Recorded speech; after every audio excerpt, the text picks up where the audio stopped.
dan penyelesaian sengketa Bapak. Badan Pengawas Pemilu Kepulauan Riau menggelar rapat koordinasi penyusunan data dan daftar pemilih pemilu 2024 bersama KPU, partai politik, universitas hingga organisasi. Bawaslu Kepri juga memaparkan 13 temuan dalam proses coklit untuk dibahas dan dicarikan solusi. Salah satunya ialah masih adanya daerah yang mengalami penggusuran pasca coklit, seperti yang terjadi di Kota Batam.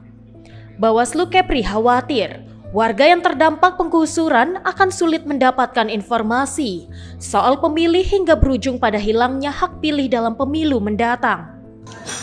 Mereka yang berKTP di tempat awal yang mestinya itu sesuai ketentuan itu harus memilih di TPS tersebut, tapi ketika ada penggusuran maka mereka tempat tinggalnya kan sudah berbeda. Dampak yang paling ditakutkan? Ya, warga kehilangan hak pilihnya. Oke.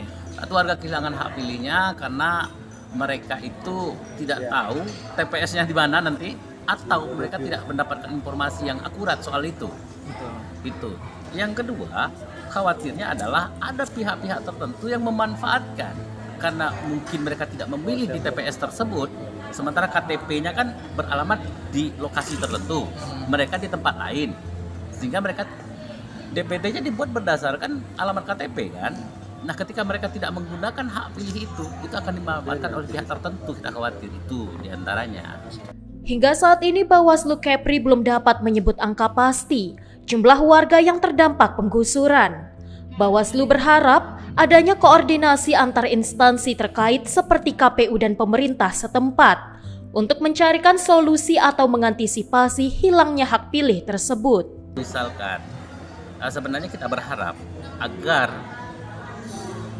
tidak dilakukan dulu penggusuran sampai kemudian pemilu selesai. Ini salah satu sebagai antisipasi agar mereka tidak kehilangan hak pilihnya. Itu. Cuman jika misalkan itu pun terjadi, kita kan harus siap dengan segala skenario. Jika misalkan terjadi juga, maka kita juga harus menyiapkan antisipasi. Misalnya bagaimana antisipasinya? Dengan melakukan pendataan mereka ini, relokasinya kemana, pindahnya kemana.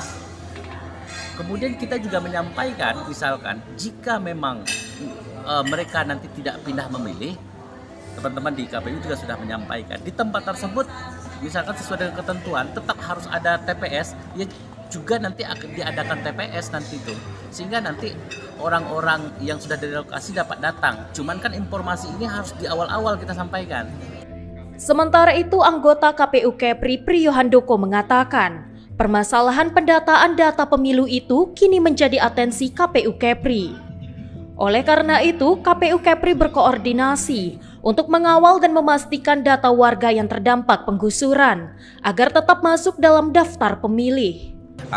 Di Batam memang ada beberapa titik penggusuran, sepanjang sekali lagi daftar pemilih itu kan disusun salah satunya berbasis data kependudukan. Jadi sepanjang yang bersangkutan meskipun dia sudah tergusur, meskipun rumahnya sudah rata dengan tanah, tapi bila secara administratif dia masih tercatat terdaftar di tempat itu, maka dia akan tetap masuk dalam daftar pemilih di wilayah. Tapi kalau misalkan dia udah direlokasi ke tempat lain, apakah sepanjang KTP-nya masih KTP daerah asal, jadi tetap akan kami daftarkan di situ meskipun rumahnya sudah tergusur atau dia menjadi korban penggusuran. Ya, undangan untuk memilih itu nanti dia akan ke rumah yang baru atau ke rumah lama yang sudah digusur, Pak?